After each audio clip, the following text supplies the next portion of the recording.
always in the mood for a steamed bun when I'm in Bangkok, but I'm particularly excited about these Salapao. So in Thailand we're called steamed buns Salapao, and these steamed buns are really special. So they've been made by this family for 5 generations now.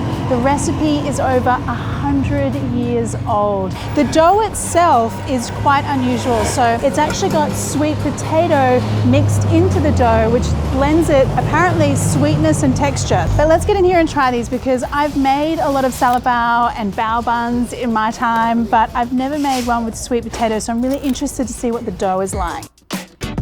This is the pork and salted egg version. Let me open this up. Oh yeah, wow. So you can see this is the salted egg here, the pork filling. That dough looks really lovely and fluffy. Slight yellow tinge, I'm assuming, from the sweet potato. Oh wow. This is a really great version of Salapao. So the pork is so savory, and that salted egg, the umami flavor is really beautiful from that salted egg. Oh, wow. Oh my goodness. This is why I love Thailand in general. You can just walk down the street and find cool stuff like this everywhere. Okay, so I loved this specialty steamed bun so much that I wanted to try making a recipe that you could do at home.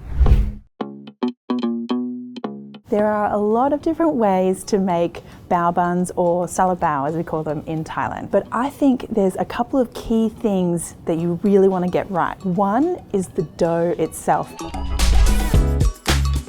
Now I'm going to go with the very traditional sweet potato version, and we'll talk about sweet potato later. The same kind of dough that we tried at the shop house in Chinatown. 2, you want to get the filling right. So I'm going with that pork and the salted egg filling that we tried as well. And 3, you just want to eat some really good bao, really. Now I'm going to start off with the dough first of all.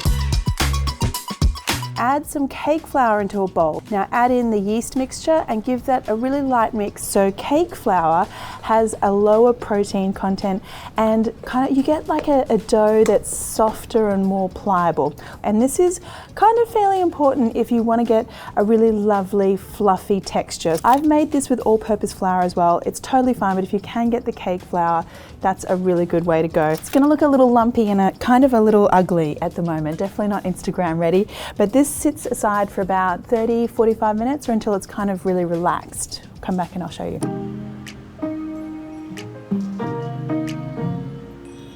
Okay, so here we are after 45 minutes. You can see we're kind of a bit sticky and gloopy in here. And now I'm going to add the rest of the ingredients. So I have some more of my cake flour, baking powder. Now all of the quantities for this recipe are up on my website, and you guys are often asking me, why don't I just say the recipes? Well, you know, because I have friends in Australia and the US that watch these videos, and saying things like grams and ounces and different like measurement cups and all those things gets a little confusing. So if you'd like the full recipe, just head to the link below in the description and you'll have it in your converted measurements. Now I'm going to use my mixer with the paddle attachment and mix it for 5 minutes.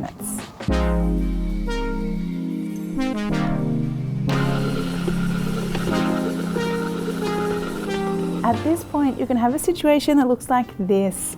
Kind of a little lumpy, doesn't look great yet, but it will, don't worry. Now I'm going to change my paddle attachment to my hook. Now I'm going to put my sweet potato into the bowl here.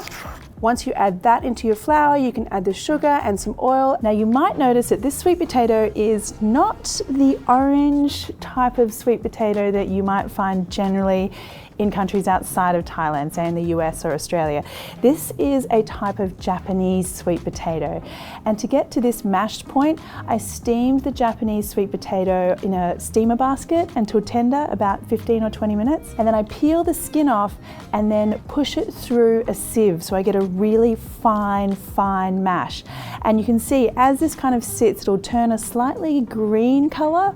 The flavor here is sweet potato-ish, but it is, I think, less sweet than say your regular orange sweet potato, and certainly it's a lot drier. Now I'm going to give this a mix for about 15 minutes. It's going to start off looking kind of pretty lumpy, but trust me, it will get to a really smooth, lovely stage towards the end. Mix on medium speed for 15 minutes until you get this really lovely, elastic looking dough. You can also do this by hand if you'd like to, but you might just need to add some extra flour because the dough is quite wet. It is a little harder to work with than your regular bao dough. And as I said, I have loads of recipes for a very simple kind of bao dough that you could use instead of this one. But let me show you how to work with this one. So just flour your bench top so it doesn't stick. And then ease your dough out to the bench top.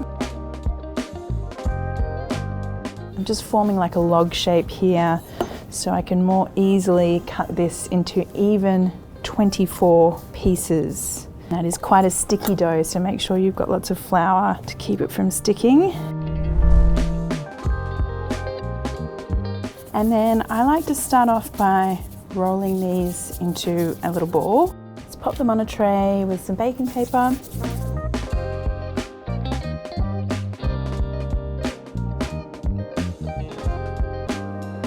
And these need a little bit of beauty rest, so just pop a clean tea towel or some cheesecloth over the top and let them rest for an hour.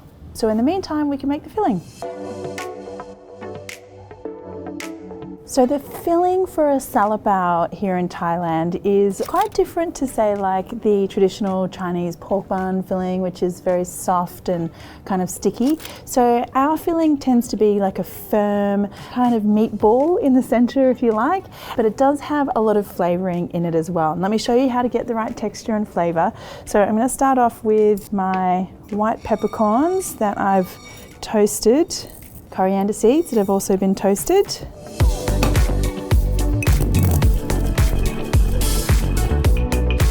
My spices go into the bowl. I've got some pork mince. Now this guy here is some crunchy bits. In Thai we call it man gao. Is that right? Man gao. Man gao. Thanks, Trust.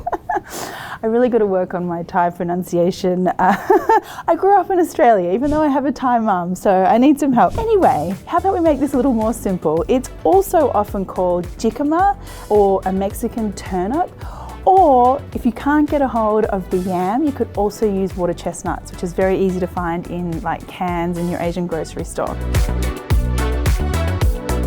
I have some shiitake mushrooms. These were dried. I just soaked them, squeezed out the liquid, and then finally chopped them. Some spring onion.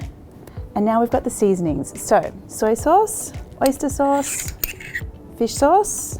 And I was also talking about texture earlier and that kind of like firm meatball texture. Now the way to get that is to add some tapioca starch. You could also use potato starch or corn flour, and that kind of mixes with everything and almost like kind of firms up your meatball. Now I'm gonna give all of this a really good mix. And again, the texture here is important. We wanna keep mixing till everything becomes really sticky. So you can see here, this is the kind of situation we're looking for. The mixture looks very smooth, very sticky. That's good to go. Now we can get to the part that I guess is a little tricky, which is the folding. But don't worry, we're gonna do it together. I'm gonna show you how. Start off by taking one of your balls. Make sure you've got a lot of flour on your board here as well. And just start by rolling out a nice little circle.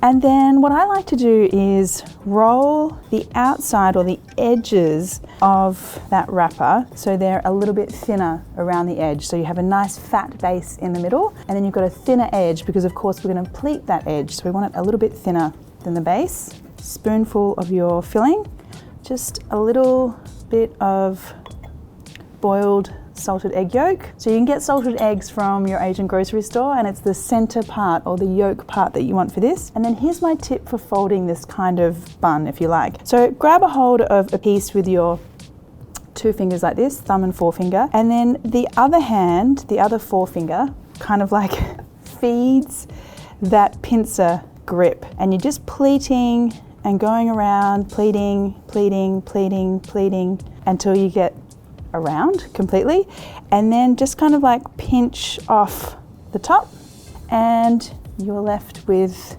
a lovely, gorgeous, pleated, round, cute little bun. Ah, so cute. I mean, I'm not going to say I have the skills of those amazing people at the shop house in Chinatown, but like that's pretty good. I'm happy with that. All right, so you just keep going until you've filled all of your wrappers.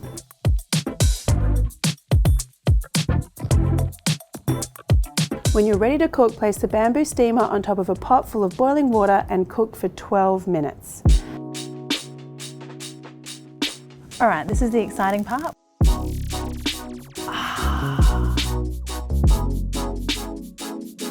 I love that moment. It's so dramatic. So there you go, my friends. Look at those, so cute. Now you can pop them on a serving plate if you like. Now I loved these when I tried them in Chinatown, but you know what? I'm not always in Bangkok. You know, I live most of my time in Australia and I just can't get to Bangkok's Chinatown to eat these whenever I like. So being able to make them at home is really great. And just have a look in there, you know, look at that beautiful fluffy dough. And then look at that filling, really lovely and juicy. Wow. So good. That porky filling is so delicious and savory with all those beautiful aromatics. And that dough, I've made much simpler bao doughs, but this one has a really like complex, lovely flavor, and it's really light and fluffy. Is it worth making at home? I think so. So good.